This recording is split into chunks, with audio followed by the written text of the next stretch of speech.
Off they go, bags in tow. Matt and Chrissy hit the road. Maps unfold, stories told. Adventures never getting old. Matt and Chrissy roam so free through the city, past the sea, finding joy in every mile. G'day, Matt and Chrissy here again. There you go. Couple of sitters, and we're looking at the next stage of what we're going to do with the van as far as measuring stuff up. We're ready. What's going to happen with this piece? Well, you want to get rid of it, so I do. yeah. We want to turn this into a combination of a bedroom slash studio office type area, so that we have the ability to continue to work and do what we love doing while we're traveling. And I think this space in particular, we're talking about maybe Probably from about here. Yeah, about there. Probably about 2 and a bit square meters at the front here, where we're not going to get proper utility of this space. Given that we do a lot of work online, ergonomic positioning is really important. And I think the chairs themselves, these bench seats, they're not going to serve us in the long run. We might get a couple of weeks out of it, then we're going to get to a situation where we don't feel as comfortable as what we should. So we're thinking about a more purpose-built approach.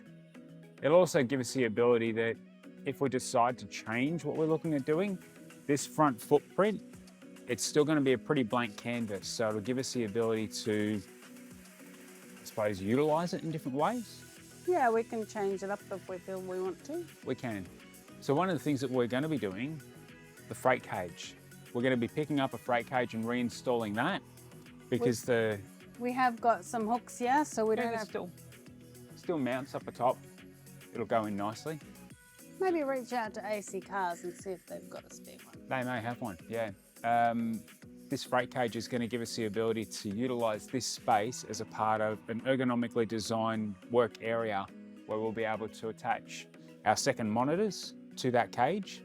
And we'll also be able to fashion in an adjustable, almost airline style fold-away table that we could then change the height of to suit our individual needs. So it'll be an interesting little project. You'll see it develop. Yeah, for sure. So what are we doing in the back?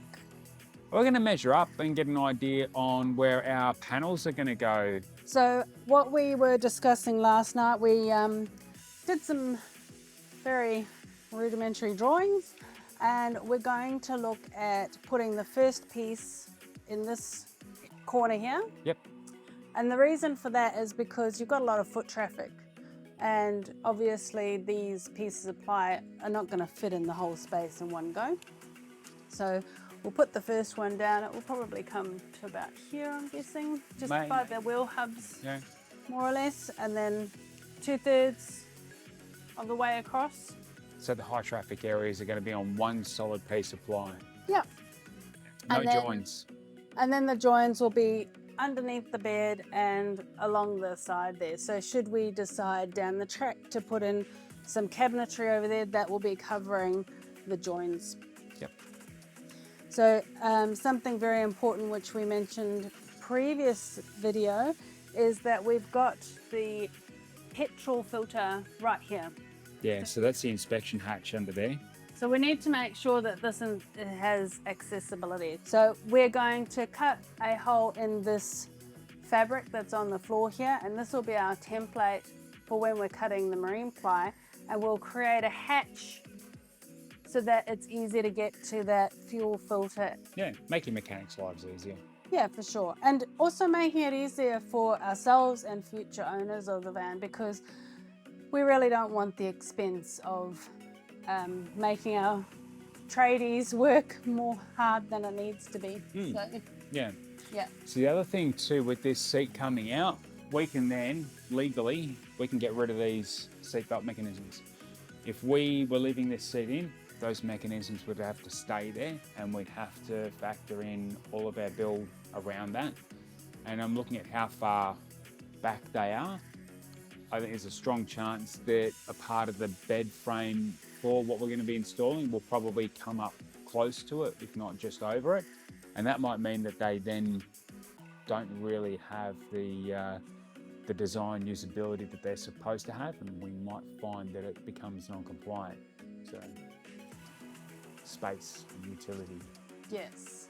And because it is a small space, you really need to be mindful and spend the time planning it, because the last thing you want to be doing is putting in chunky furniture and heavy stuff, which is going to do two things for you. It's going to, one, take up a lot of space, and two, it's going to be very heavy. And this vehicle is designed to drive, so we don't really want the weight weighing down the vehicle, costing more in petrol or diesel than it needs to. So Yeah, be really mindful of that. Also potentially being an issue when it comes to your suspension, because this is also a 4x4. It is. So I really wouldn't want to be carrying more weight than we really need to if we're doing off-road driving. For sure. Something else to consider is that when you're using, I've noticed a lot of people choosing to use like kitchen and bathroom cabinetry. That may be okay for a time, but I think the lifetime of your fittings and fixtures is somewhat diminished. With the movement that you've got in your vehicle, I'd say there's a strong chance of that, because we've built kitchens in different places that we've had over the years with the renovations, and if they're fixed and they're permanent, that's fine. But once they go into something and you've got the rocking and the swaying, I think there's a strong chance that the wrong type of materials could result in, screws starting to become too loose, and they're really just 30mm, 32mm screws going into melamine, like chipboard. It's a cheap material. Yeah. So those are some of the things that we're taking into consideration. We're looking at it from the perspective of, well, if this was a boat or a caravan, what type of materials and design features and fittings do they use? And we're going to be looking at it from the same perspective, because essentially it's the same thing. It's just a different build. So, yeah. Beauty. All right, well, we're going to bust out the tape measure and see how this goes.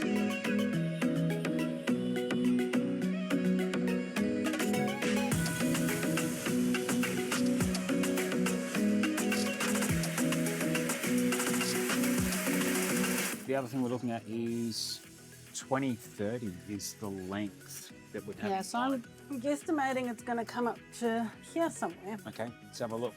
Let's see.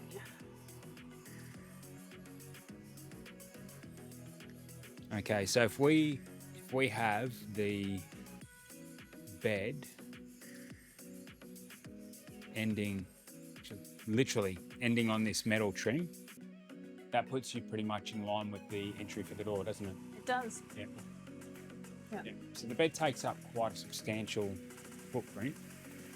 So for those of you who are interested in knowing why we're choosing a queen, other than the fact that it provides a little bit more space and comfort, Matt's about 6 foot tall.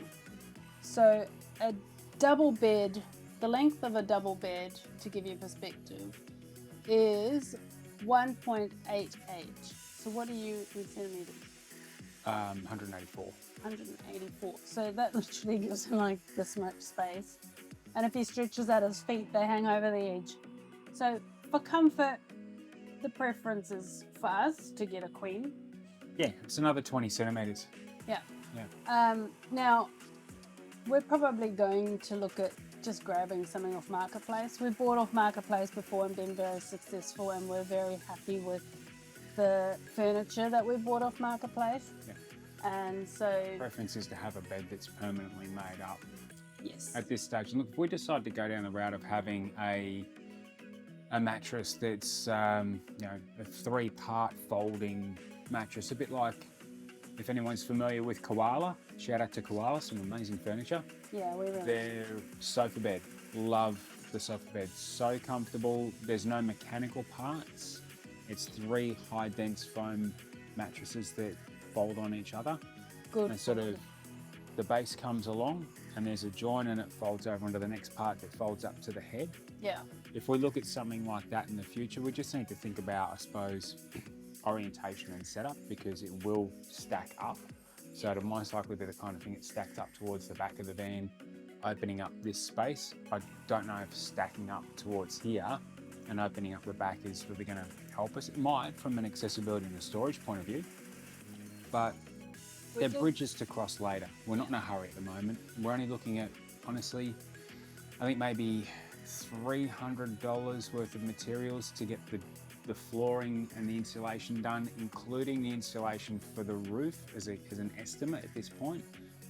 We'll call it 500 to allow for a bit of play. And then maybe another $200 or $300 worth of materials just to get the bed frame and the ply underneath the mattress for where we need it. So sinking less than $1,000 into the materials and a few hours into the build, I think that's definitely going to help us as far as being able to make sure that we've got what we need at a reasonably good price. Because if we do decide to go for another fit out later, we haven't overcapitalized on this part of the process. So, as I mentioned earlier, many people who are doing these fit outs, they do a phenomenal job. We had a chat with Marcin from Stag Bit Adventures, and he shared some great ideas with us. And if you wanted to use someone like them, they really do have some beautiful designs and the finishing is top notch.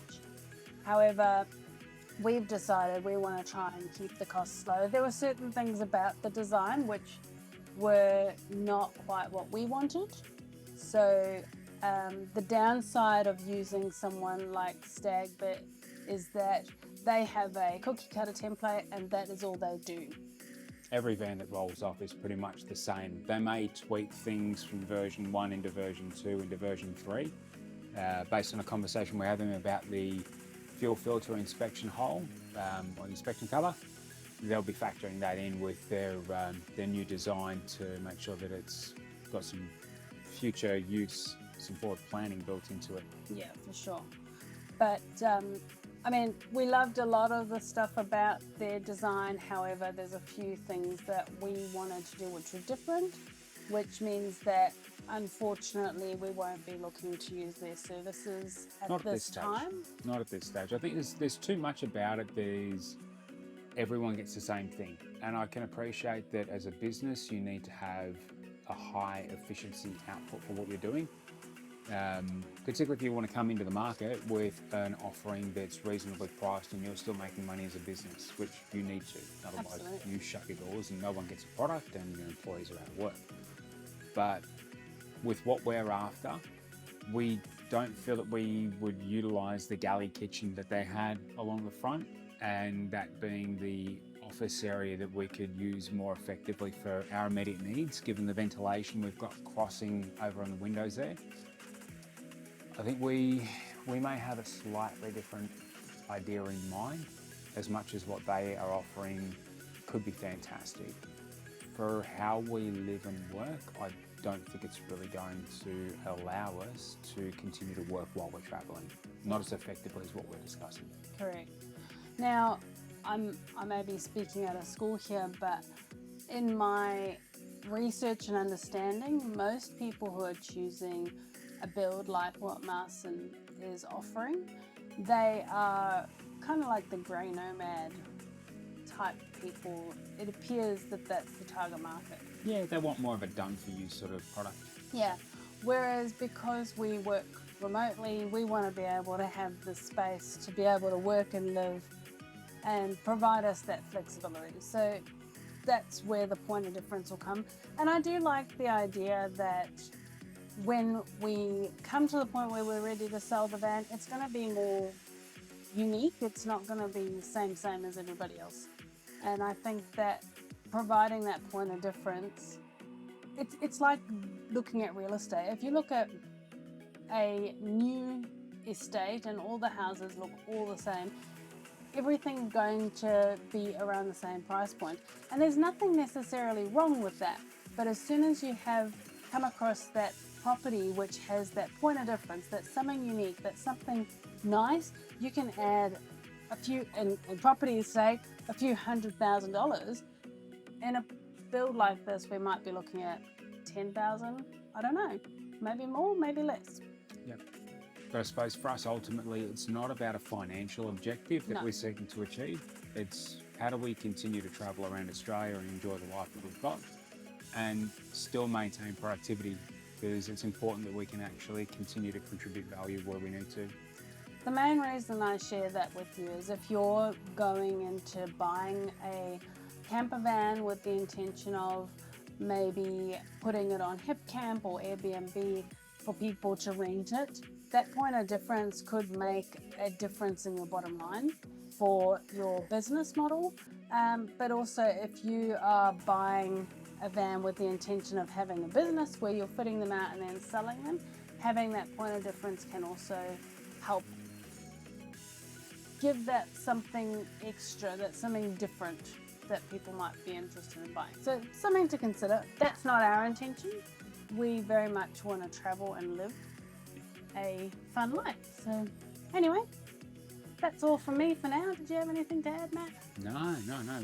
We've got our measurements and we've got a very good idea on what we want to achieve. So I think from here we're going to start pricing up materials more accurately than what we currently have. Yeah, sure. So I guess we'll keep you posted and update you as we go. Yeah. Get ready to see this reno happen. All right, guys. Thanks for tuning in. See you next time. Remember to like, share, subscribe, and all that fun stuff. And yeah, we'll check you on the next vid. See ya. Bye.